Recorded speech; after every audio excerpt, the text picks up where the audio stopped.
Working on ourselves is, well, work. But if you can learn and grow through doing the things you enjoy, then that's gotta be more fun, right? Growth and learning go hand in hand. Whether you're talking about personal growth, professional growth, or even the financial growth of your company, there's no way you can be growing unless you're learning. To learn is to grow.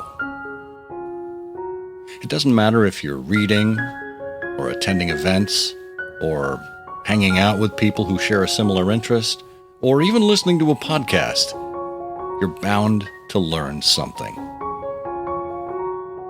One letter that I like to reread on a regular basis is one that offers practical wisdom on growth, and I'm going to share it with you in this episode of Timeless Leadership.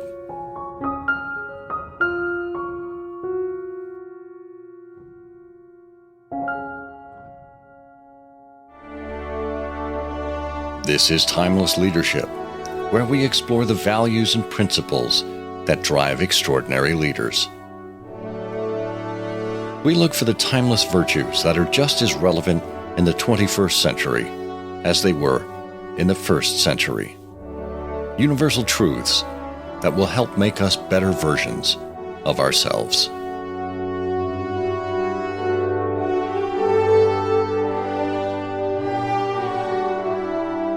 Hello and welcome to Timeless Leadership. I'm Scott Monty. I hope you had a chance to listen to episode 71 with Kate Volman, author of Do What You Love. It was a wonderful reminder of discovering yourself through the things you do outside of work. Oh, and speaking of the podcast, I wanted to let you know that thanks to you, Timeless Leadership has been named a top 50 podcast in the management category on Good Pods. I'll have a link to that list in the show notes, and you can check it out. We continue to welcome new subscribers to Timeless and Timely. That's the newsletter. If you aren't subscribed yet, every week I offer stories for curious lifelong learners like you who are looking for answers in today's challenging world. And a lot of those challenges can be found similarly throughout history, literature, and other sources.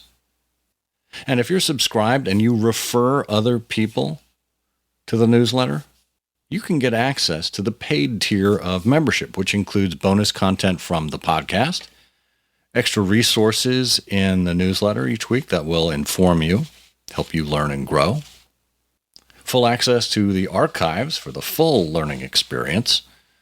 I almost said the full Monty, you caught me. The ability to comment and monthly Q&A sessions on leadership and business with me. Even if you tell only one other person about Timeless and Timely, it makes it possible for even more people to learn and grow on their leadership journey.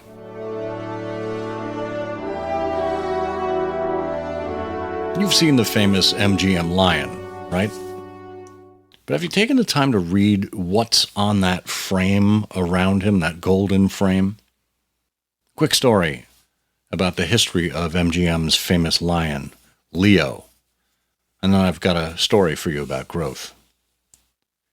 MGM was founded by Marcus Lowe in 1924. He combined Metro Pictures, Goldwyn Pictures, and Louis B. Mayer Pictures into a single company, Metro-Goldwyn-Mayer, or MGM. To date, there have been 8 lions who've been filmed for the MGM production logo. The first was Slats in the silent era from 1924 to 1928. He didn't roar, he just looked around. I mean, what else do you expect a silent lion to do, right?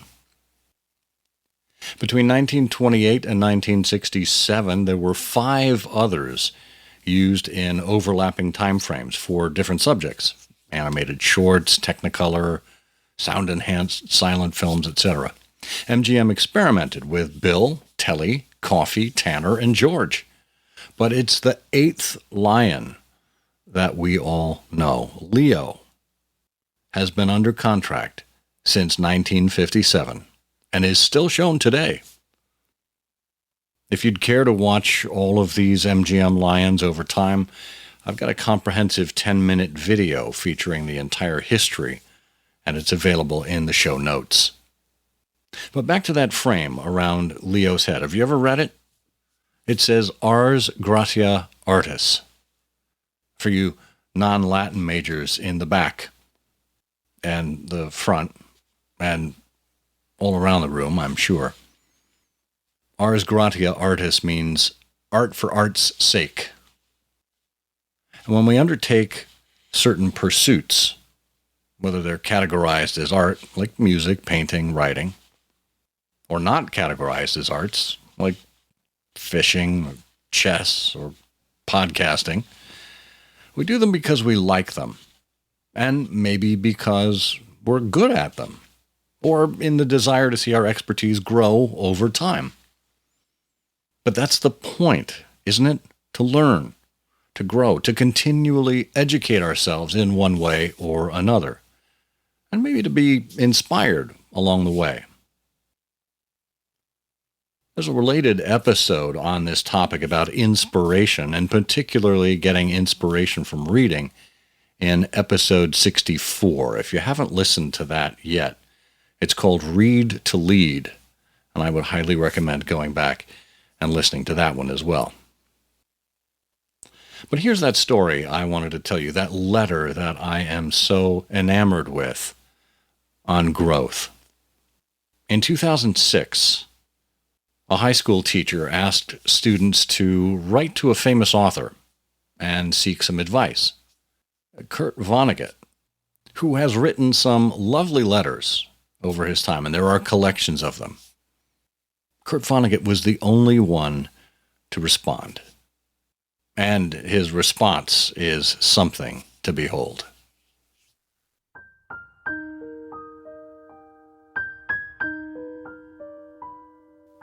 Dear Xavier High School, and Miss Lockwood, and Messrs. Perrin, McFeely, Batten, Moorer, and Conquista, I thank you for your friendly letters. You sure know how to cheer up a really old geezer, 84, in his sunset years. I don't make public appearances anymore because I now resemble nothing so much as an iguana. What I had to say to you, moreover, would not take long. To wit, practice any art, music, singing, dancing, acting, drawing, painting, sculpting, poetry, fiction, essays, reportage, no matter how well or how badly. Not to get money and fame, but to experience becoming, to find out what's inside of you, and to make your soul grow. Seriously, I mean starting right now. Do art, and do it for the rest of your lives. Draw a funny picture, or a nice picture of Miss Lockwood, and give it to her. Dance home after school, and sing in the shower, and on and on. Make a face in your mashed potatoes. Pretend you're Count Dracula. Here's an assignment for tonight, and I hope Ms. Lockwood will flunk you if you don't do it. Write a 6-line poem about anything, but rhymed. No fair tennis without a net. Make it as good as you possibly can, but don't tell anybody what you're doing. Don't show it or recite it to anybody, not even your girlfriend or parents or whatever, or Ms. Lockwood, okay? Tear it up into teeny-weeny pieces and discard them into widely separated trash receptacles. You'll find that you have already been gloriously rewarded for your poem. You have experienced becoming, learned a lot more about what's inside of you, and you've made your soul grow. God bless you all. Kurt Vonnegut. Months after he wrote that letter, Vonnegut died at the age of 84.